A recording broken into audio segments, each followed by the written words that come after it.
الرجيم بسم الله الرحمن الرحيم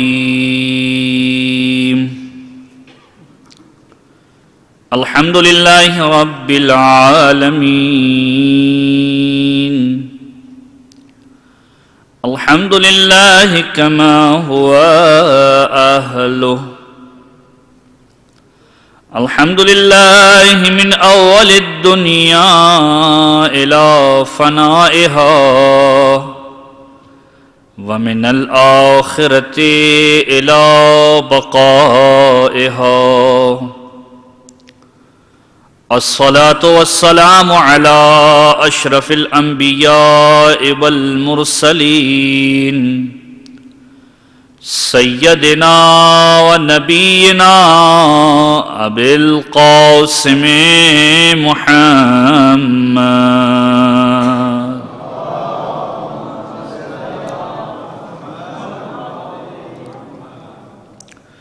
وعلى أهل بيته الطيبين الطاهرين المعصومين المظلومين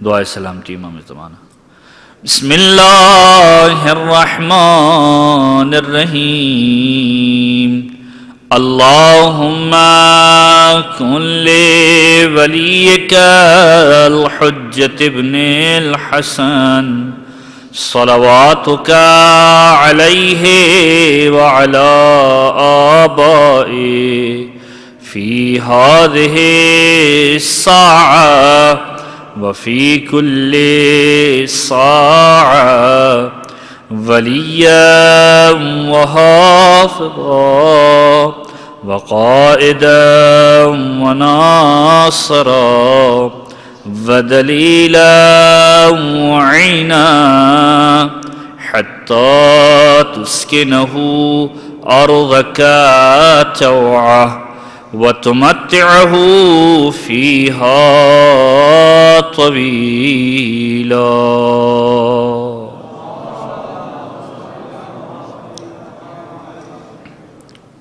أما بعد فقد قال الله تعالى في كتابه الكريم والفرقانه المجيد بسم الله الرحمن الرحيم الذين ينفقون في السراء والضراء والكاظمين الغيظ والعافين عن الناس والله يحب المحسنين درود پڑھیے محمد و آل محمد پر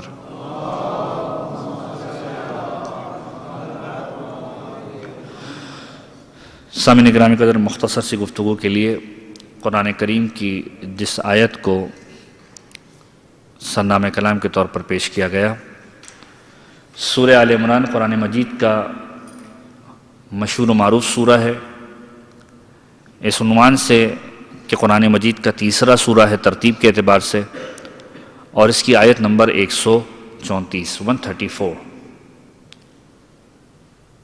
اس لقب کا تذکرہ ہو رہا ہے معصوم کے کہ جو لقب ہمارے ساتویں امام موسیٰ کاظم علیہ السلام کے ساتھ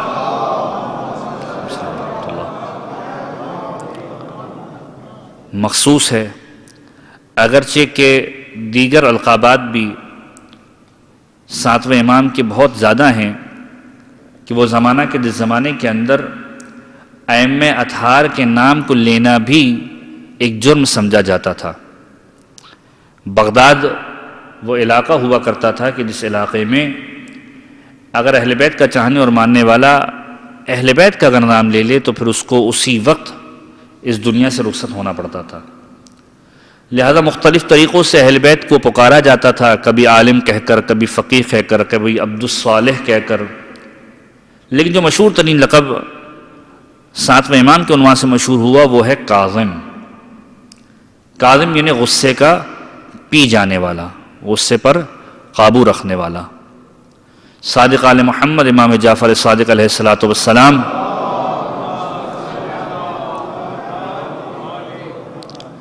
خود اس صفت کے اعتبار سے بیان فرماتے ہیں کہ غصے پر قابو رکھنا یہ پروردگار عالم کو بہت زیادہ پسند ہے اور معصوم کا جملہ یہ ہے کہ پروردگار عالم حدیث قدسی کے اندر ارشاد فرماتا ہے کہ اے بنی آدم اگر تم کبھی غصے کی حالت میں آ جاؤ تو پروردگار عالم کو فراموش نہ کرنا۔ حدیث قدسی کا یہ جملہ چھٹے امام نے بیان فرمایا کہ جب غصے کے عالم میں آ جاؤ تو خداوند عالم کو فراموش نہ کرنا۔ کیوں فراموش نہ کرنا؟ کیونکہ جب خدا اپنے غصے کے عالم میں ہوگا تو تمہیں فراموش نہیں کرے گا۔ لہذا خداوند عالم کی بارگاہ کے اندر جب بھی تم یہ محسوس کرو کہ غصے کے عالم میں آ گئے ہو، خداوند عالم کو یاد کر لینا کہ جب پروردگار عالم اپنا عذاب نازل کر رہا ہوگا تو کہیں ایسا نہ ہو کہ تم بھی اس میں شامل ہو جاؤ۔ اگر آج پروردگار کو یاد رکھو گے، پروردگار اس وقت تمہیں یاد رکھنے والا ہے۔ تو قرآن کریم کا تیسرا سورہ ہے سورہ آل عمران، اور اس کی آیت نمبر 134 134۔ ارشاد رب العزت ہو رہا ہے مومنین کی صفات کے عنوان سے، علی الخصوص یہ آیت 7ویں امام کے عنوان سے باقاعدہ طور پر واضح طور پر بیان کی جاتی ہے، اور دیگر ائمہ اطہار کے اعتبار سے بھی اس کا سہارا لیا جاتا ہے۔ اور کیوں نہ لیا جائے کہ 7ویں امام ہو یا 5ویں امام ہو یا 9ویں امام ہو، اولنا محمد، اوسطنا محمد، کلنا محمد کے مصداق ہیں وہ واقعات کہ جو تقریباً ہر ایک معصوم سے ملتے ہیں، کسی نہ کسی معصوم سے دوبارہ ہمیں تاریخ کے اندر نظر آتے ہیں، کہ وہ افراد کے جو خداوند عالم کی راہ میں خرچ کر رہے ہیں۔ پروردگار عالم ارشاد فرما رہا ہے الذین ینفقون فی السراء والضراء، کہ جو خدا کی بارگاہ میں خرچ کرتے ہیں، اعلانیہ طور پر بھی خرچ کرتے ہیں اور چھپا کر بھی خرچ کرتے ہیں۔ یہ ایک الگ موضوع ہے کہ جس کے اوپر کچھ گفتگو شب جمعہ کی ایک مجلس میں یہاں پر کی جا چکی ہے کہ پروردگار کی بارگاہ میں خرچ کرنا کس قدر امپورٹنس رکھتا ہے اور خداوند عالم کس قدر پسند کرتا ہے کہ خدا کی راہ میں خرچ کیا جائے۔ یہاں تک کہ معصوم کی روایت کا ایک عجیب جملہ ملتا ہے، امام زین العابدین علیہ الصلوۃ والسلام فرماتے ہیں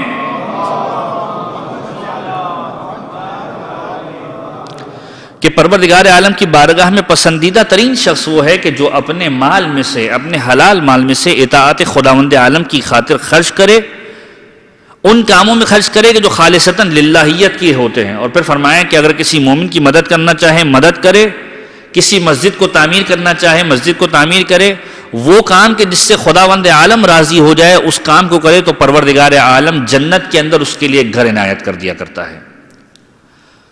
تو خرچ کرنا خود اٹ سیلف پروردگار عالم کی بارگاہ میں بہت زیادہ امپورٹنس رکھتا ہے کہ انسان پروردگار کی بارگاہ میں خرچ کرے۔ بعض اوقات مصلحت کی خاطر انسان دکھا کر خرچ کرتا ہے، بعض اوقات چھپا کر خرچ کرتا ہے، لیکن چونکہ یہ موضوع نہیں لہٰذا میں تھوڑا سا اور آگے نکلوں۔ ينفقون فی السراء والضراء والکاظمین الغیظ، مومن کی صفت یہ ہے کہ وہ اپنے غصے پر قابو رکھتا ہے، اپنے غصے کو پی جاتا ہے، اور یہی ہمارے 7ویں امام کا وہ لقب ہے کہ جو مشہور ہوا، نعوذ باللہ من ذالک، کہ یہ مطلب تھا کہ معصوم کو غصہ بہت آتا تھا وہ پی جاتے تھے، نہیں، پروردگار عالم اس سے بتلانا چاہ رہا ہے کہ تمہارا امام کتنا حلم و بردبار ہے۔ اور قرآن کریم کی دیگر آیتیں متعلق انبیاء کے ساتھ تاریخ کے اندر 2 موسیٰ گزرے ہیں، ایک ہمارے 7ویں امام امام موسیٰ کاظم علیہ الصلوۃ والسلام،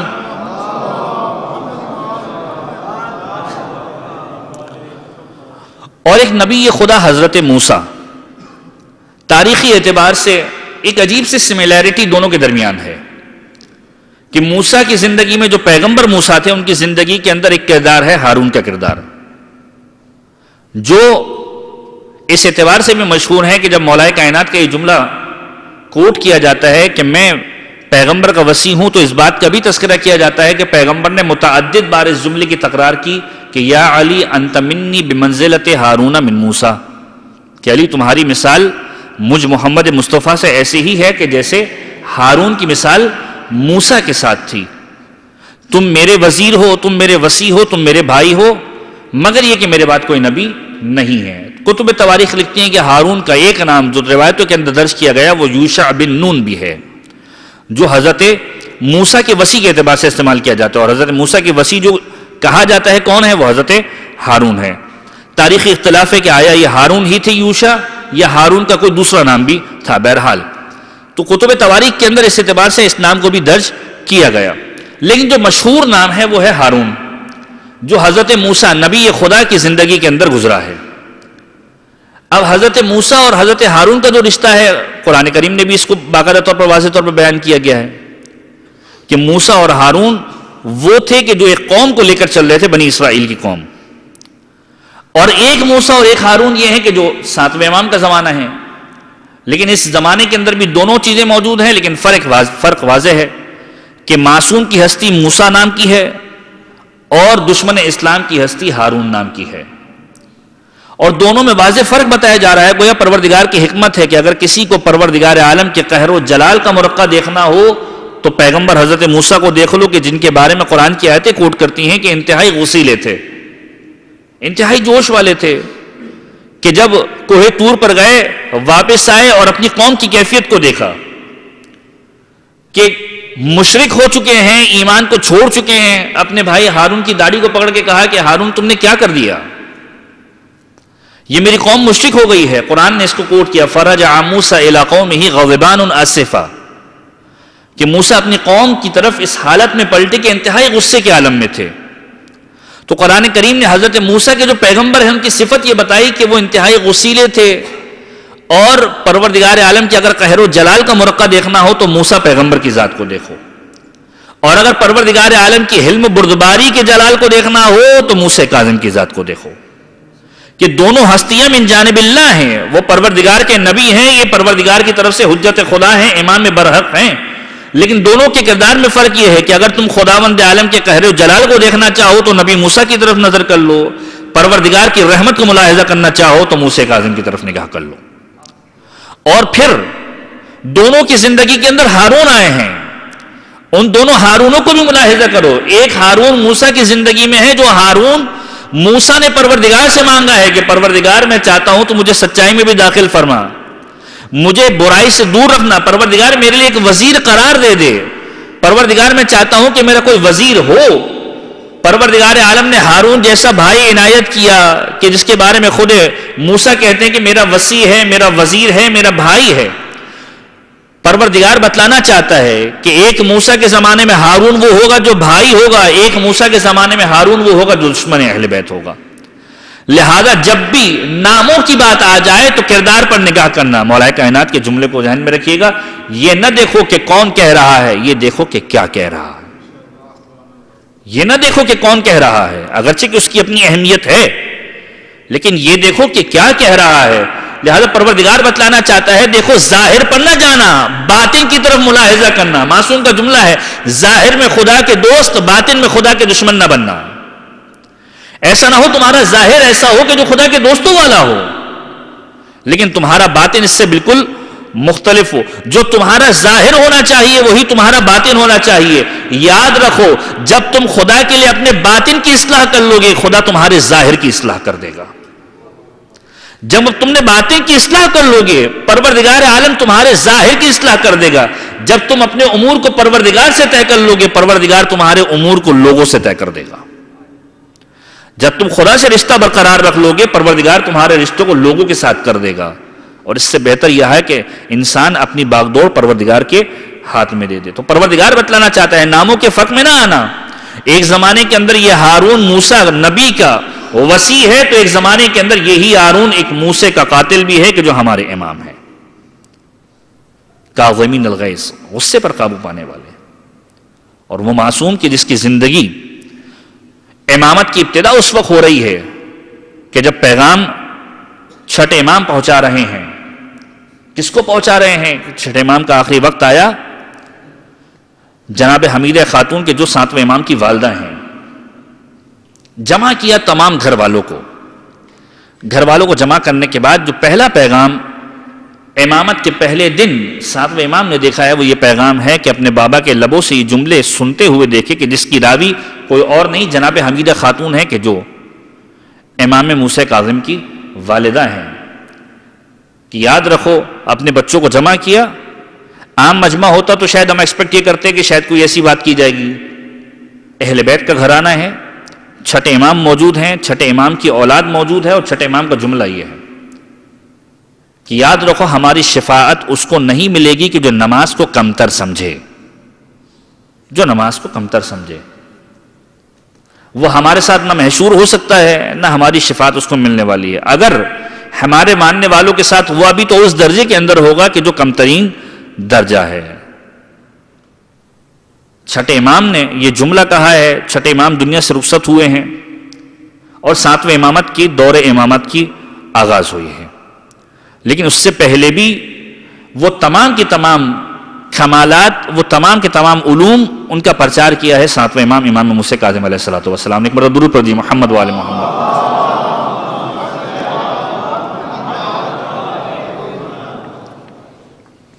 کہ چھٹے امام کا وہ دور ہے کہ جس کے بارے میں ہم سب کے ذہنوں میں یہ تصور ہے کہ یہ وہ دور ہے کہ جس میں علم آل محمد بہت پھیلا ہے۔ پانچویں امام اور چھٹے امام کا جو دور ہے وہ دور کہ جس کے اندر علوم آل محمد کو پھیلایا گیا ہے۔ چھٹے امام کی زندگی کے اندر چھٹے امام نے اپنے اس معصوم بیٹے کا تعارف اس طریقے سے کروایا ہے کہ جب اس دور کے امام اعظم تشریف لاتے ہیں چھٹے امام کی بارگاہ کے اندر اور سوال کرنا چاہتے ہیں، سوال بھی کس نوعیت کا ہے؟ امامت سے متعلق ہے۔ اب جب لوگوں کو باقاعدہ ایسے ناموں سے پکارا جانے لگے کہ جس کے وہ اہل نہ ہو تو انسان بہت بلند تصور کرنے لگتا ہے اپنے آپ کو، کیسے نام سے پکارا جا رہا ہے کہ جس کا میں اہل بھی نہیں ہوں۔ مولا کائنات یہی جملہ کہتے ہیں کہ یہ دنیا وہ ہے کہ جب انسان کو بلندی پر لانا چاہتی ہے تو دوسروں کی صفتوں کو کھینچ کر ایک انسان کے اندر ڈال دیتی ہے۔ آپ کسی کے بارے میں گفتگو کرتے ہیں، فلانا شخص ایسا ہے، اتنا بہترین ہے، جو اس کے اندر صفت موجود بھی نہیں ہوتی آپ وہ بھی بیان کرتے ہیں کہ یہ ایسا ہے۔ مولا کہتے ہیں کہ جب یہ دنیا کسی کو بلند کرنے پر آتی ہے تو دوسروں کے محاسن، دوسروں کی خوبیوں کو کھینچ کر بھی اس کے اندر ڈال دیتی ہے، اور جب اس کو بلندی سے نیچے کی جانب لانا چاہتی ہے تو خود اس کے اوصاف کو بھی چھین لیتی ہے، جو اس کے اندر موجود ہے اسے بھی چھین لیتی ہے۔ اب معصوم کی بارگاہ میں آ رہے ہیں، چونکہ لوگ پکار رہے ہیں اس طریقے سے کہ آپ سب سے بڑے ہیں، معصوم کی بارگاہ میں آ کے سوال کرنے کے مولا یہ بتائیے کہ امام کی صفت کیا ہے، امام کیسا ہوتا ہے؟ چھٹے امام کا جملہ یہ ہے کہ امام کی صفت اور امام کی پہچان یہ ہے کہ امام لہو و لعب میں مصروف نہیں ہوتا، فضول کاموں میں مصروف نہیں ہوتا۔ ابھی چھٹے امام نے یہ جملہ کہا تھا کہ ساتویں امام دروازے خانہ میں داخل ہوئے، ہاتھ میں بکری کا بچہ ہے، سر پہ ہاتھ پھیرتے ہوئے اس کو لے کر جا رہے ہیں۔ فوراً مخاطب ہوئے یہ صاحب کہ جو چھٹے امام کی بارگاہ کے اندر تشریف لائے کہ مولا ابھی آپ نے کہا تھا کہ امام لہو و لعب میں مصروف نہیں ہوتا، آپ کے بعد حجت خدا تو یہ ہے جس کا آپ تعارف کروا چکے ہیں، لیکن میں دیکھ رہا ہوں کہ یہ جانور کے بچے سے پیار کر رہے ہیں، جانور کے بچے سے کھیل رہے ہیں، کیا یہ لہو و لعب نہیں ہے؟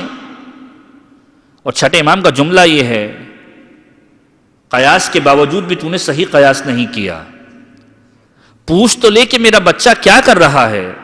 ساتویں امام کو بلایا، امام موسیٰ ابن جعفر تشریف لاتے ہیں چھٹے امام کی بارگاہ کے اندر، اور ایک مرتبہ معصوم سوال کرتے ہیں کہ بیٹا تم یہ جانور کو جو گود میں آغوش میں لے کر گھوم رہے ہو کیا بات کر رہے ہو؟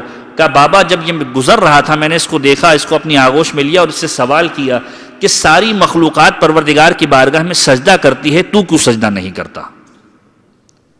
ساری مخلوقات خدا اپنے طریقے کے اعتبار سے خدا کی بارگاہ میں سجدہ کرتی ہے، تو کیوں سجدہ نہیں کرتا؟ معصوم نے کہا کہ دیکھو یہ حجت خدا ہے کہ یہ لہو و لعب میں مصروف نہیں تھا، پروردگار کا پیغام اس تک پہنچا رہا تھا، یہ حجت خدا ہے۔ اور فقط اس بات پر اکتفا نہیں کیا گیا، متعدد بار یہ واقعات ملتے ہیں کہ نہ فقط چھٹے امام کے دور کے اندر بلکہ چھٹے امام کے دور کے بعد بھی ساتویں امام کی خدمت میں آ کر مختلف سوالات کو کیا گیا کہ جب چھٹے امام حیات تھے امام کے گھر کے اندر تشریف لائے، سوال کرنا چاہتے ہیں، دیکھا کہ امام سو رہے ہیں، ساتویں امام کو دیکھا کہ کہا تم ہی بتلا دو، اور سوال کیا کیا ہے؟ وہ مسئلہ کہ جو تاریخ اسلام کا انتہائی پیچیدہ ترین مسئلہ ہے، جبر و اختیار کا مسئلہ بھی کہتے ہیں، مسئلہ بدا بھی کہتے ہیں، کہ جب چھٹے امام سے کسی نے آسان الفاظ میں پوچھا تھا کہ مولا یہ بتائیے کہ انسان قادر ہے یا مختار ہے، مختار ہے یا انسان مختار نہیں ہے، انسان کے پاس کتنا اختیار ہے؟ تو چھٹے امام نے جملہ کہا تھا کہ انسان مختار بھی ہے اور مختار نہیں بھی ہے۔ کہا مولا سمجھ میں نہیں آیا، کتنا مختار ہے کتنا مختار نہیں ہے؟ مولا نے کہا کہ اپنی ایک ٹانگ کو بلند کرو، ایک ٹانگ کو جب اٹھایا کہا کھڑے رہ سکتے ہو؟ کہا کھڑے رہ سکتا ہوں۔ کہا اتنا اختیار ہے۔ کہا دوسری ٹانگ کو کھڑا کرو؟ کہا مولا ممکن نہیں ہے، اگر دوسری ٹانگ کو اٹھا لیا تو پھر گر جاؤں گا۔ کہا بس پروردگار نے اتنا اختیار دیا ہے اور اتنا اختیار نہیں دیا ہے۔ اب چھٹے امام کے زمانے کے اندر ساتویں امام سے آ کے سوال کیا جا رہا ہے، اور کیا سوال کیا جا رہا ہے؟ سوال کرنے والے وہی ہیں کہ جن کے بارے میں نے تذکرہ کیا کہ جنہوں نے قیاس کی ابتدا کی، اور معصوم سے آ کر سوال کیا جا رہا ہے کہ مولا یہ بتائیے کہ لوگوں کے اعمال کی کتنی قسمیں ہیں؟ اعمال جو انسان انجام دیتے ہیں آیا وہ خود انجام دیتے ہیں یا کوئی انجام دلواتا ہے. سوال کچھ کرنا چاہتے ہیں اور معصوم سے سوال کچھ اور کر رہے ہیں. مولا نے کہا کہ جو تو سوال کرنا چاہتا ہے وہی سوال کرنا چاہتا ہے کہ آیا جو انسان اعمال کو انجام دیتا ہے، بعض اوقات انسان ایسے معاملات کو انجام دیتا ہے جو حلال ہے، بعض اوقات ایسے انسان معاملات کو انجام دیتا ہے جو گناہ کے اور حرام کے کام ہے. تیرا مقصد یہ ہے کہ تو حرام چیزوں کے بارے میں پوچھنا چاہتا ہے کہ جو انسان حرام کام انجام دیتا ہے آیا وہ انسان انجام دیتا ہے یا خدا انجام دیتا ہے. حالانکہ ان کا عقیدہ یہ بھی تھا، جو افراد سوال کرنے کے لیے آئے تھے، کہ جو کام انسان انجام دیتا ہے پروردگار کرواتا ہے. بہلول دانا کا مشہور و معروف واقعہ آپ کے ذہن میں محفوظ ہوگا کہ جب چھٹے امام کے عقائد کے پرچار ہوا، چھٹے امام نے بہت ساری باتوں کو بتلایا، عقائد کو بتلایا. یہ صاحب موجود تھے. ایک مرتبہ جا کے پتھر مارا تھا بہلول کو، پورا واقعہ آپ کے ذہن میں محفوظ ہوگا. ساتویں امام سے سوال کرنے کہ لوگوں کے اعمال کی کتنی قسمیں ہیں. معصوم نے 3 شقوں کے اندر واضح کر دیا کہ یاد رکھو لوگوں کے اعمال 3 چیزوں سے خالی نہیں ہیں. پہلی چیز یہ ہے کہ اگر کوئی انسان عمل کو انجام دے رہا ہے تو وہ اس سے پروردگار عالم انجام دلوا رہا ہے، انسان کا کوئی اختیار نہیں ہے. دوسری چیز یہ ہے کہ جو عمل انجام پا رہا ہے آیا اس میں پروردگار بھی شریک ہے اور انسان بھی شریک ہے. اور تیسری صورت یہ ہے کہ پروردگار شریک نہیں ہے، انسان اکیلا اس کام کو انجام دے رہا ہے. اگر یہ 3 صورتیں واضح ہو جائیں تو پھر مولا نے ایک جملہ کہا کہ جو پہلی صورت ہے کہ جس کے اندر پروردگار عالم ہی کام کو انجام دے رہا ہے، انسان کسی کام کو انجام نہیں دے رہا، تو یاد رکھو پروردگار عالم اس بات سے بالا تر ہے کہ انسان کو اس چیز کی سزا دے جو انسان نے انجام ہی نہیں دیا. جو چیز انسان نے انجام ہی نہیں دی، پروردگار اس کی سزا اس کو کیوں کر دے گا؟ پروردگار اس سے بہت بلند تر ہے. اور اگر اس بات کو تسلیم کر دیا جائے کہ انسان بھی کر رہا ہے پروردگار بھی کر رہا ہے تو دونوں 50-50 کے پارٹنر ہو گئے. اب جب دونوں 50-50 کے پارٹنر ہے تو طاقتور کمزور کو کیوں سزا دے گا؟ یہ پروردگار عالم کی شایان شان بات نہیں ہے کہ وہ کمزور کو سزا دے، خود کو سزا نہ دے. کہ جب یہ 2 باتیں ممکن نہیں ہے تو تیسری بات لازمی ہے کہ انسان کام کو انجام دے رہا ہے. جب انسان کام کو انجام دے رہا ہے تو سزا بھی اس کو ملے گی. لیکن یہ پروردگار کی کتنی عجیب رحمت ہے کہ گناہ کرنے کے بعد بھی پروردگار کہتا ہے میں نے تیرے لیے توبہ کا دروازہ کھلا رکھ دیا. خدا کی بارگاہ میں ہاتھوں کو بلند کر کے توبہ کرنے کے لیے آجا، پروردگار معاف کرنے والا ہے. یہ رحمت حقیقی ہے کہ پروردگار عالم نے توبہ کا دروازہ تیرے لیے کھلا رکھ دیا ہے. گناہ انجام دینے کے باوجود بھی مغفرت کے راستے کو بند نہیں کیا، پروردگار نے اس راستے کو کھلا رکھا. تو وہ امام کے جو چھٹے امام کی زندگی کے اندر اس چیز کو بتلا رہے ہیں. وہ زمانہ کے مشکل ترین زمانہ ہے کہ جس زمانے کے اندر اہل بیت کے چاہنے اور ماننے والوں پر سب سے زیادہ مشکلات کا دور گزرا ہے. کہ خودے چھٹے امام کے دور کے بعد جو مصیبتیں آئی ہیں 7ویں امام کے زمانے کے اندر، جناب حمیدہ خاتون کے بطن مطہر سے 7ویں امام کی ولادت ہوئی ہے. اور امام بیٹوں کی ترتیب کے اعتبار سے تیسرے بیٹے ہیں. چھوٹے تصور کیے جاتے ہیں. ان کے 2 اور بھائی، ایک محمد ابن ایک اسماعیل اور ایک عبداللہ. عبداللہ کے جن کی قبر مطہر بیان کیا جاتا ہے کہ شام میں قبرستان باب الصغیر کے اندر موجود ہے. اکثر لوگ وہاں پر زیارت کے لیے بھی تشریف نہیں لے کے جاتے، چونکہ بعض روایت کے اندر یہ تذکرہ ہوا ہے کہ یہ عبداللہ ہے کہ جنہوں نے دعوی امامت کیا تھا. اسماعیل وہ کہ جن کی قبر مطہر جنت البقیع کے قبرستان کے اندر موجود ہے. وہ اسماعیل کے جو چھٹے امام کی زندگی کے اندر گزر گئے اور ان کی وفات کے بعد چھٹے امام 30 سال تک زندہ رہے. اور روایت کے عجیب جملے ہیں کہ امام نے حجت خدا کو کیسے واضح کیا ہے کہ جب اسماعیل اس دنیا سے رخصت ہوئے لوگوں کا خیال تھا کہ اسماعیل وہ شخصیت ہے کہ جو چھٹے امام کی زندگی کے بعد منصب امامت پر فائز ہونے والے ہیں. معصوم کی ولادت ہوئی، 7ویں امام کی ولادت ہوئی ہے ابوا کے مقام پر. کہ جب چھٹے امام حج سے واپسی پر آ رہے تھے، جناب حمیدہ خاتون ساتھ میں تھی. مکہ اور مدینے کا وہ راستہ کہ جہاں پر حضرت آمنہ کے جو پیغمبر کی والدہ ہیں ان کی قبر مبارک بھی موجود ہے. حضرت آمنہ جو ابوا کے مقام کے بارے میں بیان کیا جاتا ہے، اس مقام پر 7ویں امام کی ولادت ہوئی ہے. اور اس مقام پر اسی قریب کے قضیے کے اندر، اسی قریب کے گاؤں کے اندر چھٹے امام رہا بھی کرتے تھے. اگرچہ کہ بعد میں مدینہ جو ہے وہ مرکز قرار پایا اور مدینے کے اندر رہنے لگے. جنازہ وہاں سے اٹھا ہے اور تقریباً کئی میل طے کرنے کے بعد اس جنازے کو، اسماعیل کے جنازے کو لے کر مولا بے شمار افراد کی موجودگی کے اندر جنت البقیع کے قبرستان میں آئے ہیں اور دفن کیا ہے۔ وجہ کیا تھی؟ تاکہ واضح ہو جائے کہ اسماعیل حجت خدا نہیں ہے۔ حجت خدا کون ہے؟ یہ موسیٰ بن جعفر ہے۔ یہ موسیٰ بن جعفر ہیں کہ جو حجت خدا ہے، تاکہ واضح ہو جائے۔ لیکن اس کے باوجود دو افراد ایسے آ گئے کہ جنہوں نے امامت کا دعویٰ کیا، اور دلیل کیا قائم کی گئی؟ دلیل یہ قائم کی گئی، ایک نے دلیل یہ قائم کی چونکہ بڑے بیٹے کا حق ہوتا ہے امامت کا، لہذا اسماعیل کے بیٹے محمد کھڑے ہو گئے کہ میں امامت کا حقدار ہوں۔ اچھا، امامت کے اگر حقدار ہو تو پھر کیا ہونا چاہیے؟ پھر وہ علوم آل محمد کو بتلانا بھی چاہیے کہ علوم آل محمد کیا چیز ہے۔ سوال کیا جاتا رہا، جواب نہ دے سکے۔ دوسرے بیٹے عبداللہ کہ جن کا یہ دعویٰ تھا چونکہ ایک بیٹا گزر گیا اور باپ کی وفات کے وقت جو بیٹا موجود ہو وہ بڑا بیٹا ہوتا ہے۔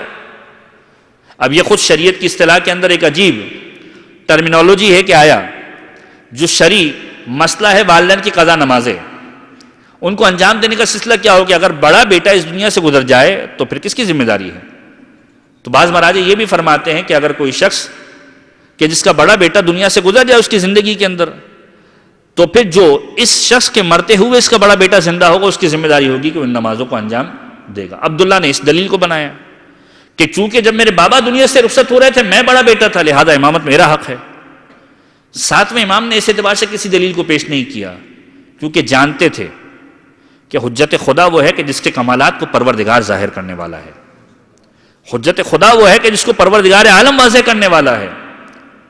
اور جب لوگوں نے مقایسہ کرنا شروع کیا، مقابلہ کرنا شروع کیا، ایک مرتبہ اپنے غلام کو اپنے صحن خانہ میں بلایا اور غلام کو بلانے کے بعد ایک جملہ کہا کہ جاؤ لکڑیوں کو جمع کر کے لے کر آؤ۔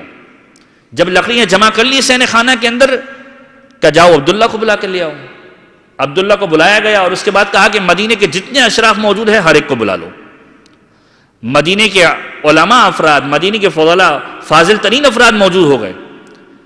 آنکھ کو جلایا گیا اور مولا نے کہا کہ آنکھ جل چکی ہے، اب میں اس میں جا کر بیٹھ رہا ہوں۔ ساتویں امام دہکتی ہوئی آنکھ کے اوپر بیٹھے اور کہا حجت خدا وہ ہوتی ہے کہ جس کے اوپر آنکھ حرام ہوتی ہے۔ کہ عبداللہ اس سے بہتر دلیل میں تمہیں نہیں دے سکتا تھا، اس سے بہتر کوئی دلیل نہیں تھی کہ جس کو میں واضح کر سکتا تھا۔ شاید علمی اعتبار سے بھی عبداللہ اتنے مضبوط تھے، لیکن مولا کو معلوم تھا کہ اگر علم کا مقابلہ کیا جائے گا، علم آل محمد کی میراث اگر کسی کے پاس ہے تو وہ ساتویں امام کے پاس ہے۔ اور جب عبداللہ سے کہا، عبداللہ نے اپنے دامن کو جھاڑا اور دروازے سے باہر نکل گئے۔ یہی وجہ ہے کہ جب چھٹے امام رخصت ہوئے ہیں، چھٹے امام اس فتنے سے آگاہ تھے، لہذا چھٹے امام نے اپنی وصیت کے اندر 5 لوگوں کو نائب بنایا ہے۔ یہ تاریخ کی وہ حقیقت ہے کہ جس کو بیان ہونا چاہیے کہ چھٹے امام نے بڑے ہی احسن طریقے سے 5 لوگوں کو نائب بنایا ہے کہ جب ہارون الرشید کے پاس یہ خبر پہنچی کہ چھٹے امام دنیا سے رخصت ہو گئے ہیں، ہارون نے کہا کہ اب آسان ترین موقع ہے کہ اہل بیت علیہم السلام کو ختم کر دیا جائے۔ مدینے کے گورنر سے رابطہ کیا، کہا کہ صادق آل محمد کی وصیت کو معلوم کیا جائے، وصیت کے اعتبار سے جو وصی ہے اس کا سر قلم کر کے میرے پاس بھیج دیا جائے۔ معصوم نے 5 لوگوں کو نائب اور وصی بنایا تھا کہ میرے امور کی خیرات کرنے والا کون ہوگا، میرے مال کو تقسیم کرنے والا کون ہوگا، میرے معاملات کو سنبھالنے والا کون ہوگا۔ کہا میرا پہلا وصی جو ہوگا وہ ہارون الرشید ہوگا، میرا پہلا وصی جو ہوگا وہ ہارون الرشید ہوگا، میرا دوسرا وصی مدینے کا گورنر ہوگا کہ جو میرے مال کی تقسیم کرے گا، میری وصایت تیسرے مرحلے پہ جائے گی حمیدہ جو معصوم کی زوجہ ہیں، چوتھا عبداللہ کے جو بیٹے ہیں، اور 5ویں نمبر پر امام موسیٰ کاظم۔ جیسے ہی مدینے کے گورنر پہ ایک خط ملا کہ بھائی جو وصی جس کو معین کیا اس کا سر قلم کر دو، تو اس نے خط دوبارہ روانہ کر دیا اور کہا جلاد بھی ساتھ میں بھیج رہا ہوں، سب سے پہلا نام آپ کا ہی ہے۔ اب جیسے ہی خط کو پڑھا تو ایک جملہ کہا کہ نہیں، ممکن نہیں ہے۔ مولا جانتے تھے کہ کیا فتنے کھڑے ہونے والے، اور پھر لوگوں نے دیکھا کہ کتنے فرقے چھٹے امام کی زندگی کے بعد سے آباد ہونا شروع ہوئے جو آج کی زندگی کے اندر بھی موجود ہیں بے شمار۔ محمد ابن اسماعیل کی صورت کے اندر یہ محمد ابن اسماعیل وہ ہے کہ جس کا تعلق اس مرحلے سے بھی ہے کہ جو معصوم کی زندگی کا آخری مرحلہ ہے، جہاں پر ایک خاص پیغام آج کی زندگی کے عنوان سے معصوم کے مجھے آپ کو بیان بھی کرنا ہے۔ ایک مرتبہ درود پڑھ دیجیے محمد و آل محمد پر۔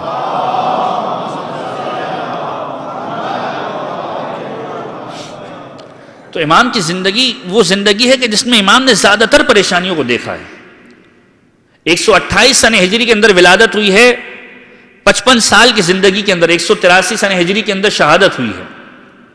55 سال کی زندگی کے اندر تقریباً کم و بیش 14 سال تو ایسے ہیں جو مسلسل قید خانے کے اندر گزارے ہیں، اور بالعموم اگر دیکھا جائے تو 19 سال کی زندگی کا عرصہ ہے جو قید خانے کے اندر گزارا ہے. وہ امام کے جس نے اپنی زندگی کے اندر اتنی مصیبتوں کو سہا، لیکن ہر مرحلے پر پیغام ولایت کو دیا، ہر مقام پر پیغام اہل بیت کو دیا. وہ معصوم ہے کہ جس نے ہر مقام پر کوئی نہ کوئی پیغام ہمیں پہنچایا ہے کہ اگر علم کے اعتبار سے ہے تو مقابلہ کرنے کے لیے آ جاؤ. یہ اہل بیت کا گھرانہ وہ گھرانہ ہے کہ جو علوم آل محمد کو پھیلانے والا ہے. معصوم کی زندگی وہ ہے جو پیغام دیتی ہوئی نظر آ رہی ہے. اور سب سے زیادہ جو کام کیا گیا ہے معصوم کی زندگی کے اندر وہ اس چیز پر کیا گیا ہے کہ انسان مومنین کا خیال رکھے. علی بن یقطین کے جو معصوم کا چاہنے والا ہے، حقیقی چاہنے اور ماننے والا ہے. ساتویں امام کی زندگی کے اندر علی بن یقطین کا ایک بہت بڑا کردار ہے اس عنوان سے کہ ہارون الرشید کے دربار کے اندر تھا اور مولا کا چاہنے اور ماننے والا تھا. ایک مرتبہ حج پر گیا، حج سے واپسی پر مدینہ آیا، مولا کے دروازے پر دستک دی، مولا سے ملاقات کرنا چاہتا ہے. اور جب مولا سے ملاقات کرنے کے لیے دروازے پر دستک دی ہے، مولا نے دروازہ کھولنے سے انکار کر دیا. غلام سے کہا کہ علی بن یقطین سے کہو کہ اگر ہمارا حقیقی چاہنے اور ماننے والا ہوتا تو ہمارے چاہنے والوں کو تکلیف نہ پہنچاتا. دروازے پر کھڑا رہا، کافی دیر کھڑا رہا، دوبارہ دق الباب کیا، کہا مولا میری خطا تو بتلا دیجئے. وزیر ہے ہارون کی حکومت کا، کہا مولا میری خطا بتلا دیجئے. اور مولا بیان فرما رہے ہیں کہ تم نے ایک مومن کے جو ہمارا چاہنے والا تھا اس کو پریشان کیا ہے. کہا مولا مجھے نہیں معلوم، اتنے افراد آتے ہیں، کسی کو اگر میں نے انکار کر دیا مجھے معلوم نہیں ہے. کہا جس کو انکار کیا تھا وہی تو ہمارا حقیقی ماننے والا تھا. یعنی ذرا غور کیجئے، ایک مومن کو ناراض کرنا امام کو ناراض کرنا ہے. انسان اس بارے میں بعض اوقات تصور نہیں کرتا ایک مومن کی ویلیو کیا ہے. معصوم کا جملہ یہ ہے، صادق آل محمد امام جعفر صادق علیہ السلام فرماتے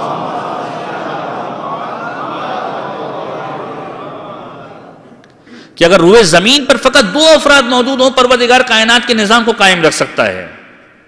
ایک حجت خدا یعنی امام وقت اور دوسرا بندہ مومن کے جو اطاعت گزار ہو، یہ 2 افراد ہو پروردگار کائنات کے پورے نظام کو رکھ سکتا ہے.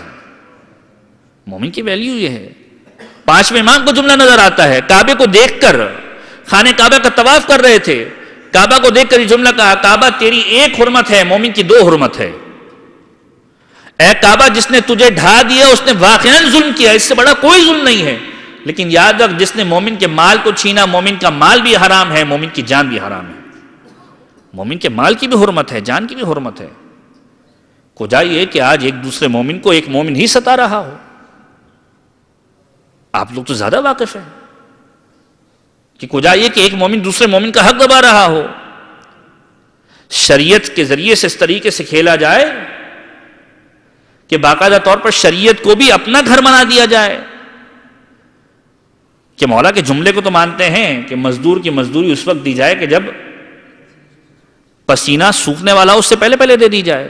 کمال یہ ہے اہل بیت کے چاہنے اور ماننے والوں نے اس نتیجے کو اخذ نہیں کیا، دوسروں نے لے لیا.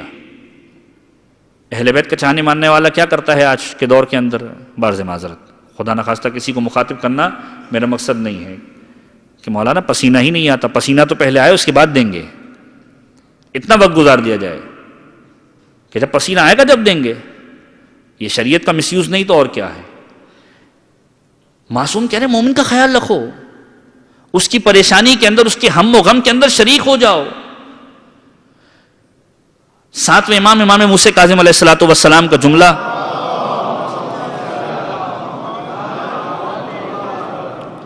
کہ اپنی زندگی کے اوقات کو 4 چیزوں کے اندر باندھ کر رکھ دو. 4 حصے کر لو اپنی زندگی کے اندر، اپنے دن کے اور رات کے اوقات کے. ایک حصہ خداوند عالم سے مناجات کے لیے مخصوص کر دو کہ پروردگار 24 گھنٹوں کے اندر تیرے لیے میں نے یہ وقت معین کر دیا ہے جو تیرے ساتھ مجھے گزارنا ہے. اب چاہے آسمان ادھر سے ادھر ہو جائے، زمین ادھر سے ادھر ہو جائے، پروردگار سے جو وعدہ کیا ہے وہ پورا ہونا چاہیے. خدا سے مناجات کے لیے وقت معین کر دو. دوسرا وقت کا دوسرا وقت رزق حلال کو تلاش کرنے کے لیے صرف کر دو، حصول رزق حلال کے لیے معین کر دو. کوشش کرنا تمہارا کام ہے، دینا پروردگار کا کام ہے. یاد رکھو پروردگار عالم اس وقت تک نہیں سلائے گا جب تک تمہیں ایک روٹی کھلانا دے، کیونکہ رزق کی ذمہ داری پروردگار کی ہے. وما من دابۃ فی الارض الا علی اللہ رزقها. روئے زمین پر چلنے والا کوئی بھی چوپایا ایسا نہیں ہے کہ جس کی رزق کی ذمہ داری پروردگار عالم نے نہ لی ہو. تو اس نے ذمہ داری لی ہے، وہ دینے والا ہے. پہلا وقت خدا کے لیے معین کرو، دوسرا رزق حلال کے لیے. پھر ساتویں امام کا عجیب جملہ ملتا ہے کہ تیسرا وقت اپنے مخلص دوستوں اور مومنوں کے لیے معین کر دو. کون سے مخلص دوست اور مومن دوست؟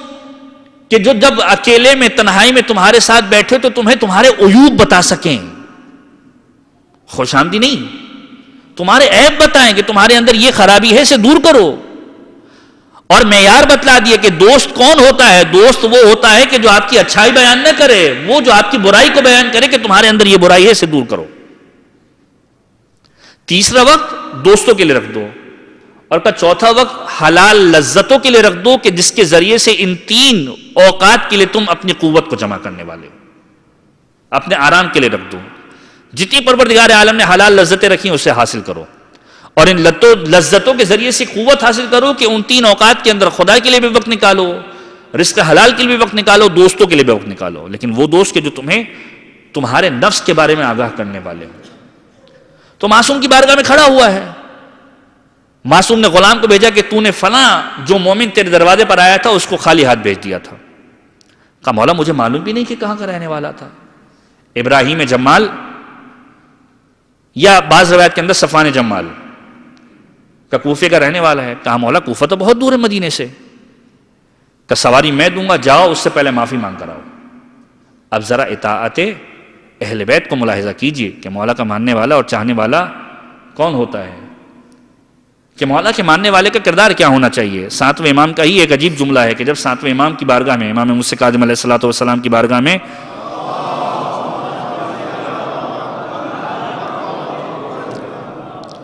ایک شخص حاضر ہوا اور مولا سے جملہ کہا، مولا مسافرت کے عالم میں معلوم نہیں چلتا کہ میں جس علاقے میں پہنچا ہوں وہ آیا اہل بیت کے ماننے والا علاقہ ہے یا اہل بیت کا ماننے والا علاقہ نہیں ہے، تو مولا کیا کروں.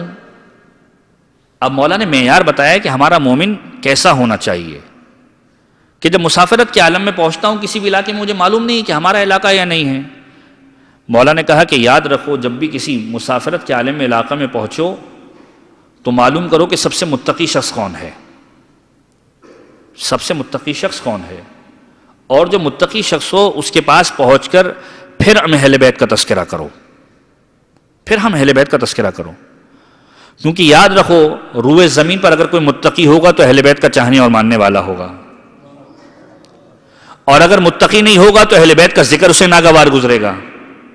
اور پھر یہ مارکۃ العریٰ جملہ کہا کہ جو مولا کائنات کے اعتبار سے بھی کہا جا سکتا ہے، جو مولا کائنات کے اعتبار سے پیغمبر نے ارشاد فرمایا، کہا اے دوست داران اہل بیت یاد رکھو مومن اہل بیت سے بغض رکھ نہیں سکتا، منافق اہل بیت سے محبت کر نہیں سکتا. مومن اہل بیت سے بغض رکھ نہیں سکتا، منافق اہل بیت سے محبت کر نہیں سکتا.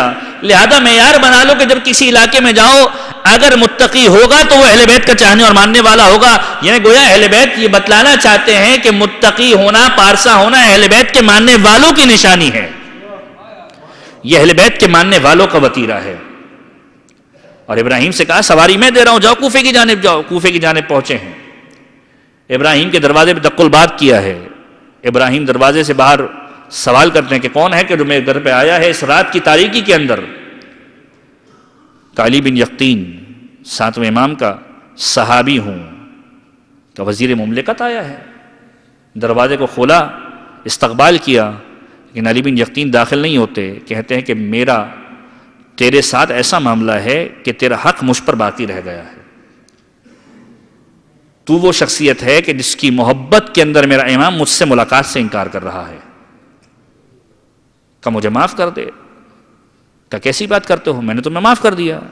اہل بیت کا ماننے والا ہے، اہل بیت کی سیرت پر عمل کرے گا، میں نے تمہیں معاف کر دیا. کہ نہیں اس طریقے سے معاف نہیں کرو. میں چاہتا ہوں کہ اس چیز کو محسوس کر پاؤں، اس چیز کو درک کر پاؤں کہ جو میرا امام مجھے سکھلانا چاہتا ہے، کہ اگر میں اپنے آپ کو بلندی پر سمجھ رہا ہوں تو مجھے پستی دیکھنی چاہیے.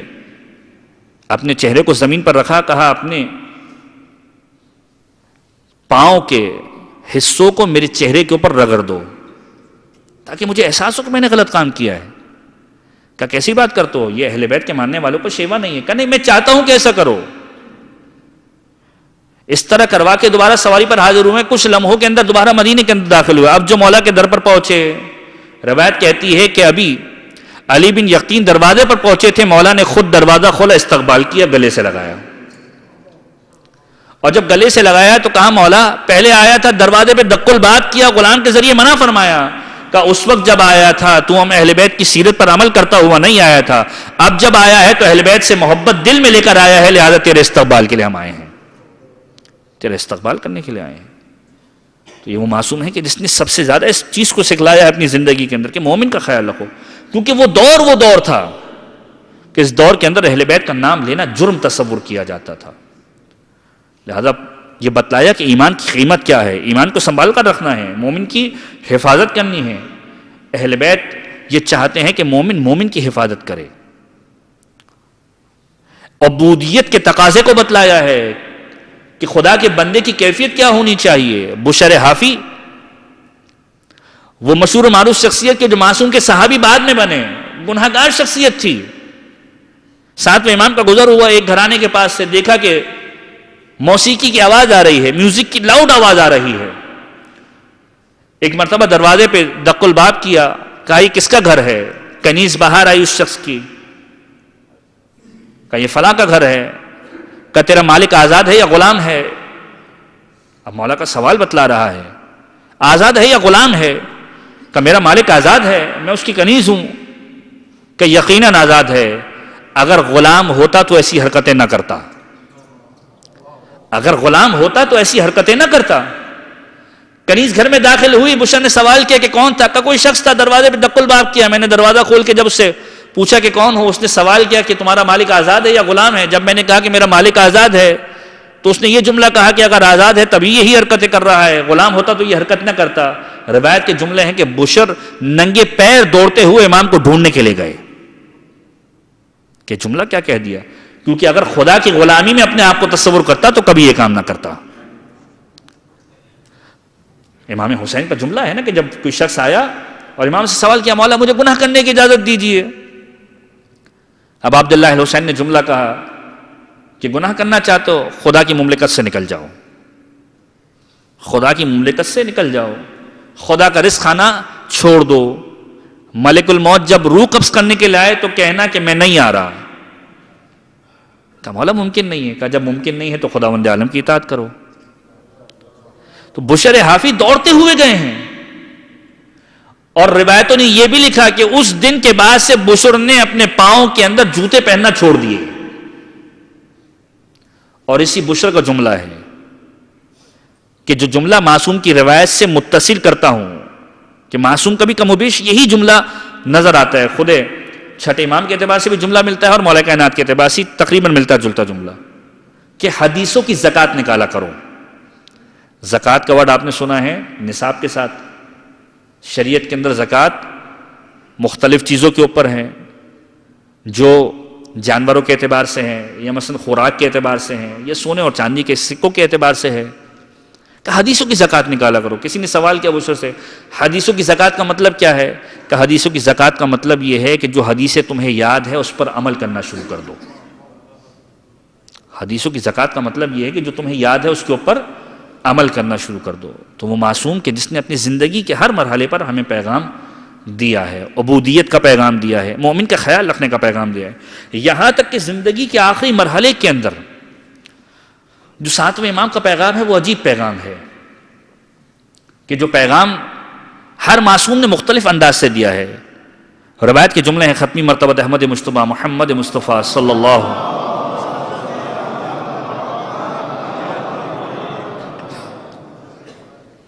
کی بارگاہ میں ایک شخص آیا اور ایک مرتبہ سوال کیا یا رسول اللہ میرے اپنے رشتہ داروں سے تعلقات اچھے نہیں ہیں اور یہ آج کے معاشرے کا سب سے پریکٹیکل مسئلہ ہے. مولا کائنات نے اپنے خطبے کے اندر یہ ارشاد فرمایا ہے کہ آخری زمانہ وہ زمانہ ہوگا کہ جس کے اندر لوگ صلہ رحمی اگر کریں گے تو احسان جتا جتا کے کریں گے کہ گویا ہمارا احسان ہے, ہم ملے ان سے جا کے, یہ اس قابل نہ تھے.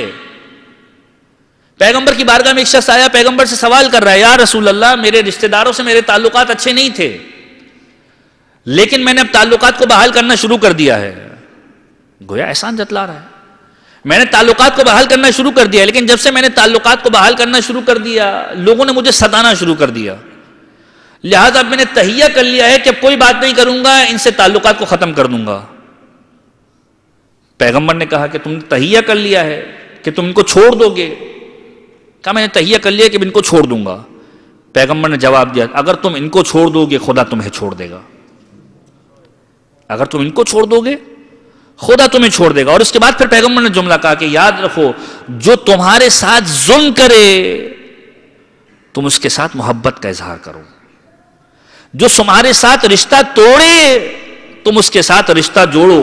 یاد رکھو اگر تم صلہ رحم کرو گے تو اپنے پشت کے اوپر پروردگار کو پاؤ گے, اپنی پشت کے اوپر پروردگار کو پاؤ گے, کہ تمہاری مدد کرنے والا کوئی ہو نہ ہو, پروردگار عالم کی ذات تمہاری مدد کے لیے موجود رہے گی. اور یہی جملہ چھٹے امام کا بھی ہے کہ حشام بن سالم مولا کے صحابی ہے, ایک حشام بن عبد الملک گزرا ہے کہ جو حکمران گزرا ہے.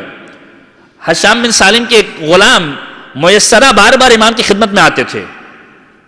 جب ایک مرتبہ امام کی خدمت میں آئے, ایک مرتبہ میسرہ کو مخاطب کر کے کہا کہ میسرہ, پروردگار نے تیری زندگی کو بڑھا دیا ہے, کون سا ایسا کام ہے جو انجام دیتا ہے؟ کہا مولا میں کوئی کام انجام نہیں دیتا. تو کوئی تو ایسا کام ہے کہ جس کی وجہ سے پروردگار عالم نے تیری زندگی سے موت کو ٹالا ہے. اور چھٹے امام کا جملہ ہے, میسرہ کو مخاطب کر کے, اے میسرہ پروردگار نے 3 بار تیری زندگی سے موت کو ٹالا ہے. تو کون سا ایسا کام کرتا ہے کہ جس کی وجہ سے پروردگار نے تیری زندگی کو بڑھا دیا؟ کہا مولا میں نے کوئی کام نہیں کیا, بس یہ ہے کہ جب کماتا ہوں اپنی ضرورت کو پورا کرنے کے بعد اپنے اعزاء و اقارب, خصوصاً اپنے ذی ارحام جو میرے قریبی رشتہ دار ہیں, اپنے ماموں پر جا کر خرچ کر دیا کرتا ہوں. مولا نے کہا یہ عمل وہ ہے جو خدا کی بارگاہ میں تجھے قریب کر رہا ہے, جو خدا کی بارگاہ میں تجھے قریب کر رہا ہے. آج کا مومن اپنی بچت کرنے کے باوجود رشتہ داروں کا خیال نہیں رکھتا کہ پروردگار نے مال میرے لیے دیا. یقیناً مالک وہ ہے, لیکن اس مالک نے جو حقیقی مالک ہے اس لیے مالک بنایا ہے کہ دوسروں پر خرچ کرو. اور ساتویں امام نے یہ پیغام کس طریقے سے دیا ہے؟ ساتویں امام نے عجیب طریقے سے پیغام دیا ہے. یہ محمد ابن اسماعیل کے, جس کا میں نے تذکرہ کیا, حضرت اسماعیل کے جن کی وفات چھٹے امام کے زمانے کے اندر ہوئی ہے, ان کے بیٹے محمد ابن اسماعیل ایک مرتبہ معصوم کی بارگاہ میں آ رہے ہیں, مدینۃ النبی کے اندر یہ موجود ہے. اور ایک مرتبہ معصوم کی بارگاہ میں آئے, انتہائی قسم پرسی کے عالم میں تھے, غربت کا عالم تھا. معصوم کی بارگاہ میں آنے کے بعد سوال کرتے ہیں, اے موسی بن جعفر میں چاہتا ہوں کہ سفر کا ارادہ کروں, کاروبار کا ارادہ کرنا چاہتا ہوں کہ آپ کچھ مدد بھی فرما دیں, نصیحت بھی فرما دیں. معصوم نے جو پہلا جملہ کہا ہے, ساتویں امام کا پہلا جملہ یہ ہے کہ اے محمد یاد رکھو میرے قتل کے ذمہ دار نہ بن جانا, میری شہادت کے ذمہ دار نہ بن جانا. اپنے غلام کو بلایا, دینار کی تھیلی دی, روایت کے جملے 150 دینار اس کے اندر موجود تھے. اٹھنا چاہا, پھر دوبارہ بٹھا دیا, پھر دوبارہ دینار کی تھیلی دی, یہاں تک کہ 1500 دینار یا 1500 درہم مولا نے عطا کیے. اور محمد کہتے ہیں مجھے اس کی ضرورت نہیں ہے, مجھے صرف سامان سفر چاہیے. مولا نے کہا میں تجھے اس لیے زیادہ دے رہا ہوں کہ تجھے اس بات کی طرف متوجہ کروں کہ خبردار میں تجھ سے صلہ رحم کی حد تک جا رہا ہوں, میری شہادت کا ذمہ دار نہ بننا. اور یہی محمد ابن اسماعیل جب مولا کی بارگاہ سے اٹھا ہے, سفر کو اختیار کیا ہے اور فوراً بغداد گیا ہے. بغداد گیا ہے ہارون الرشید کے پاس, اور جا کر عجیب جملہ کہا ہے. آپ ذرا غور کیجئے, معصوم کو معلوم ہے کہ میری شہادت کا ذمہ دار بننے والا ہے, صلہ رحم کو ترک نہیں کیا. جو واجبی تعلق ہے, جو اہل بیت کا کریم گھرانہ ہے, کہ ہمارے گھر پہ مانگنے کے لیے آؤ گے, اہل بیت کا گھرانہ کبھی منع نہیں کرے گا. تم امداد کے لیے آئے تھے, اہل بیت کا گھرانہ تمہاری امداد کر رہا ہے. اس مرحلے پر کہ جبکہ معلوم ہے کہ یہ شہادت کا ذمہ دار بننے والا ہے, پھر بھی مولا صلہ رحم کر رہے ہیں. یہ پیغام ہے مولا کی زندگی کا کہ ہارون کے پاس پہنچ کر یہ جملہ کہتا ہے محمد ابن اسماعیل کہ ہارون روئے زمین پر دو امام ہیں، ایک تو ہے اور ایک موسیٰ ابن جعفر ہیں. کہ جس کے بعد ہارون خود آیا، اور آنے کے بعد بعض روایتیں کہ مدینے کے اندر آ کر پیغمبر کے روضے پر موجود تھے ساتویں امام نماز پڑھ رہے تھے. ہارون روزے پر آیا ہے اور ایک مرتبہ یہ جملہ کہا ہے، چونکہ بنو عباس سے تھا، یہ جملہ کہا ہے پیغمبر کی ذریعے کو مخاطب کر کے، السلام علیکہ یا ابن عم رسول اللہ، السلام علیکہ یا عم، کہ میرے چچا کے بیٹے آپ پر سلام ہو. لوگ مخاطب ہو گئے کہ ہارون کی رشتہ داری پیغمبر سے ہے. جب مولا کے کانوں میں آواز پہنچی نماز ختم کرنے کے بعد، مولا ذریعے مبارک پر آیا اور ایک مرتبہ کہا السلام علیکہ یا جد یا رسول اللہ، کہ تیری رشتہ داری دور کی رشتہ داری ہے. اگر نسب کے اعتبار سے بات کرتا ہے، نسب بھی ہمارا بہتر ہے، حسب بھی ہمارا بہتر ہے. اور اس کے بعد یہ ہارون ہی تھا کہ جب دوبارہ مولا نماز کے اندر مشغول ہوئے گرفتاری کا حکم دیا، حالت قیام سے گرفتار کر کے لے جایا گیا. یہ معصوم کی مظلومیت ہے کہ نماز مکمل کرنے نہیں دی گئی، حالت قیام سے گرفتار کر کے لے جایا گیا اور یہاں تک کہ بغداد تک پہنچایا گیا. اور بغداد کے اندر 14 سال تک مولا قید خانے کے اندر رہے ہیں. 14 سال کا یہ عرصہ اس طریقے سے گزارا ہے کہ کئی مرتبہ وہ دربان کے جو زندان کے باہر موجود ہوتے ہیں مولا کے کردار کی وجہ سے تبدیل ہو کر اہل بیت کے ماننے والے بنے ہیں. فضل ابن ربی ہو یا یحییٰ ابن برمکی ہو، یہ وہ افراد ہیں کہ جن کے دل میں محبت اہل بیت پیدا ہو گئی. فضل ابن ربی وہ ہے کہ جس کے پاس مدینہ سے کچھ لوگ ملنے کے لیے گئے کہ ہم چاہتے ہیں کہ مولا کی زیارت کریں. کہ دیکھ لو زندان کے اندر وہ تاریخ زندان کے، جو زندان زیر زمین تھا کہ جس کے اندر کھڑے رہنے کی جگہ نہیں تھی، جس کے اندر لیٹنے کی جگہ نہیں ہے. اور جو ملنے والے گئے کہتے ہیں ہمیں ہمارا مولا نظر نہیں آتا، ایسا لگتا ہے کہ کوئی سفید چادر پڑی ہوئی ہے. کہا تجاہل عارفانہ سے کام نہیں لو، تم جانتے ہو یہی تمہارا مولا ہے. اتنے کمزور ہو گئے کہ اب وہ جو چادر پڑی ہوئی ہے، کہا یہی تمہارا مولا ہے. لیکن آخری زندان جو تھا وہ اتنا سنگین زندان تھا کہ جس کے اندر مولا کو بڑی تکالیف ہوئی ہے. بار بار مولا کے سامنے آ کر اہل بیت کو گالیاں دی جاتی ہیں. کاظمین الغیظ، چاہتے ہوئے کچھ نہیں کہتے ہیں. اہل بیت کا شیوا نہیں ہے، اہل بیت کا طریقہ کار نہیں ہے. یہاں تک کہ رجب کا مہینہ آیا، روایت کے جملے ہیں کہ ہارون نے امام کی شہادت کے لیے عجیب انداز سے اسباب کو مہیا کیا ہے. ایسے افراد باہر سے بلائے، اہل چین میں سے یا کچھ ایسے افراد کے جو حجاز کی سرزمین سے تعلق نہیں رکھتے تھے، کہ جو اہل بیت اطہار کو جانتے ہی نہ ہو. بے شمار افراد کو بلایا کہ جو نہ رسول کو جانتے ہو نہ اولاد رسول کو جانتے ہو، کہ ان کے ذریعے سے اہل بیت کی شہادت کا سبب فراہم کروں گا. بے شمار افراد کو زندان میں بھیجا ہے کہ جاؤ اور موسیٰ ابن جعفر کو اس دنیا سے رخصت کر کے آ جاؤ. جانے والا جاتا ہے، مولا کی عبادت کو دیکھ کر یہ تصور کرتا ہے کہ ایسا عبادت گزار بھی کسی کے لیے ضرر پہنچانے کا باعث ہے. جب کوئی سبیل کام نہ آئی، غذا کے اندر زہر کو ملایا ہے. 25 رجب کی شب آئی ہے، بعض روایتیں ہیں کہ انگور، بعض روایتیں سیب کے اندر زہر کو ملا کر بھیجا گیا ہے. اور جب امام نے تناول کیا ہے، وہ وقت آیا کہ جب امام اس دنیا سے رخصت ہو رہے ہیں، ہارون کے دربار کو سجایا گیا ہے اور کہا گیا ہے کہ اب اس کے جنازے کو بغداد کے پل پر لے جا کر رکھ دو. مظلومیت امام موسیٰ کاظم، 4 مزدوروں نے جنازہ اٹھایا ہے، کہ بغداد کے پل پہ جا کر رکھ دو. بغداد کا پل وہ پل ہے کہ جو مصروف ترین ہے، آنے والے آتے بھی ہیں، جانے والے جاتے بھی ہیں. کہ جب رات کی تاریکی ہوگی، لوگ اس کے جنازے کے اوپر سے چلتے ہوئے چلے جائیں گے، جنازہ پامال ہو جائے گا، صبح پہچان کے قابل بھی نہ رہے گا.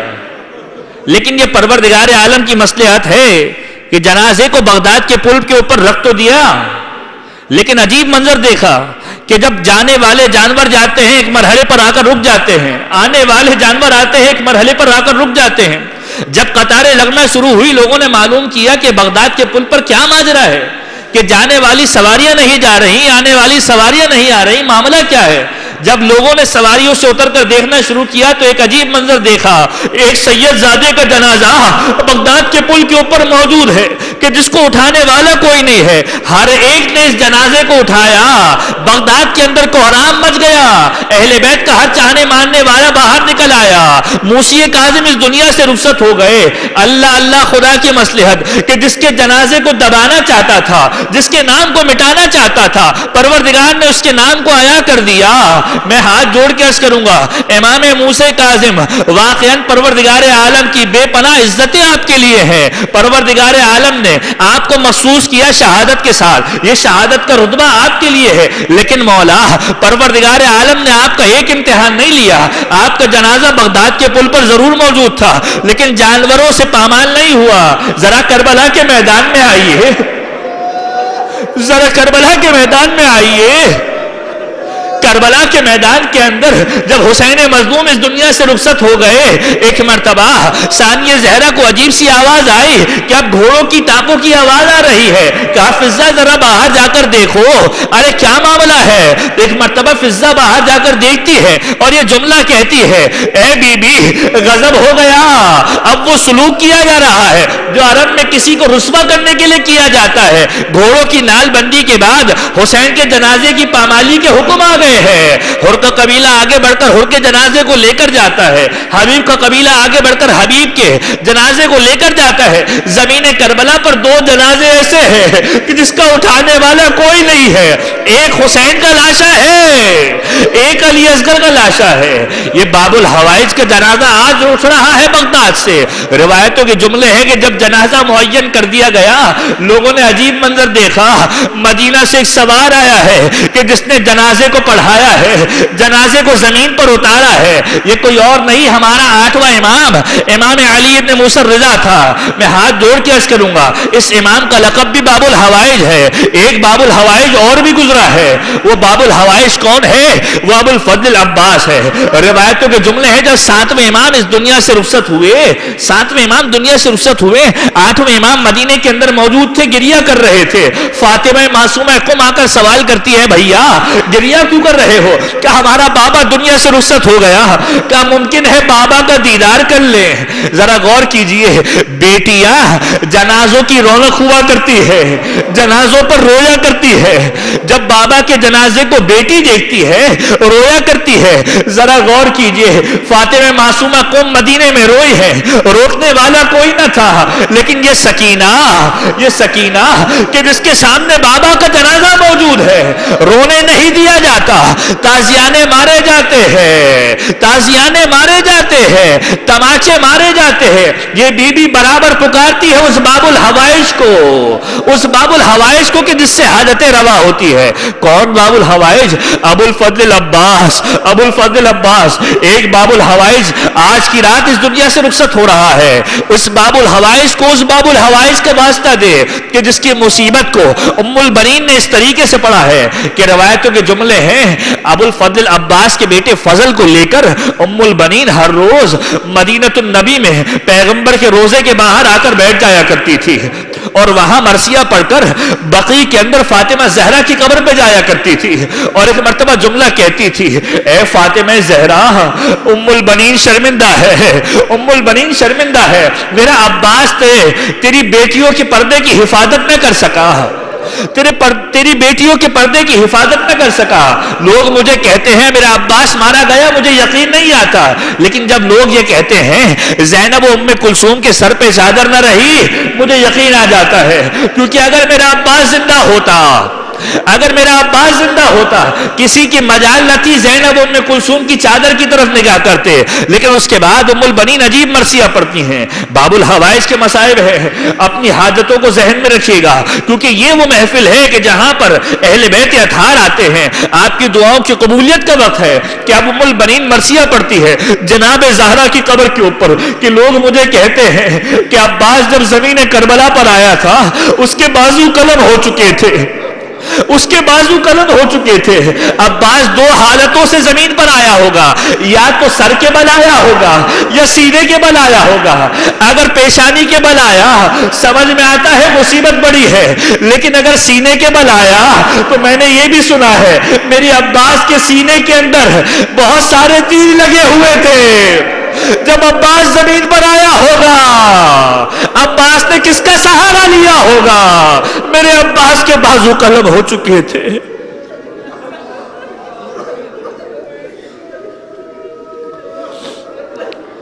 باب الحوائج کا واسطہ دے کر پروردگار تیری بارگاہ کے اندر حاضر ہو رہے. پروردگار ہماری اس مختصر سی عبادت کو اپنی بارگاہ میں مقبول و منظور فرما. پروردگارہ ہم سب کے گناہان کبیرہ و صغیرہ کی مغفرت فرما. ہمارے مرحومین کے گناہان کبیرہ و صغیرہ کی مغفرت فرما. ہمارے والدین کے گناہان کبیرہ و صغیرہ کی مغفرت فرما. پروردگار ماہ مبارک رجب کی رحمتوں کو برکتوں کو حاصل کرنے کی ہم سب کو توفیق عنایت فرما. پروردگار اہل بیت کے چاہنے اور ماننے والے جہاں کہیں بھی موجود ہیں ان کی جان مال عزت و آبرو کی حفاظت فرما. پروردگار اہل بیت کے چاہنے اور ماننے والے جہاں کہیں بھی پریشانیوں کے اندر مبتلا ہیں پروردگار بحق باب الحوائج ان کی تمام پریشانیوں کو دور فرما. پروردگار اہل بیت کے چاہنے اور ماننے والے جہاں کہیں بھی زندان کی صعوبتوں کے اندر مبتلا ہیں, جو قید و بند کی صعوبتوں میں مبتلا ہیں, الخصوص وہ مومنین کے جن کے اعتبار سے گزارش کی جاتی ہے کہ دعا کی جائے زندان کی قید کے اندر موجود ہے. پروردگار یہ باب الحوائج کہ جس نے زندگی میں 14 سال کا عرصہ قید خانے کے اندر گزارا ہے, پروردگار باب الحوائج کے صدقے میں ان کی جلد از جلد رہائی کے اسباب کو فراہم فرما. پروردگار جو مومن جو حاجت لے کر آیا ہے باب الحوائج کی بارگاہ میں پروردگار کوئی خالی ہاتھ نہیں جاتا. اسی معصوم کے حرم کا ایک دروازہ ہے باب المراد کہ جو مراد تم لے کر آؤ گے اس حرم سے پا کر لے کے جاؤ گے. پروردگار باب الحوائج باب المراد کا واسطہ لے کر تیری بارگاہ میں حاضر ہو رہے ہیں. جو مومن جو حاجت لے کر اس محفل کے اندر آیا ہے پروردگار اس کی تمام پریشانیوں کو دور فرما, اس کی تمام حاجتوں کو روا فرما. پروردگار اہل بیت کے چاہنے ماننے والوں کی حفاظت فرما. ظلم و ظالم سے انتقام لینے کے لیے اپنی آخری حجت امام عصر والزمان کے ظہور میں تعجیل فرما. ہمیں ان کے اعوان و انصار میں شمار فرما. ربنا تقبل منا انك انت السميع العليم وتب علينا بحق محمد وآلہ الطاہرین.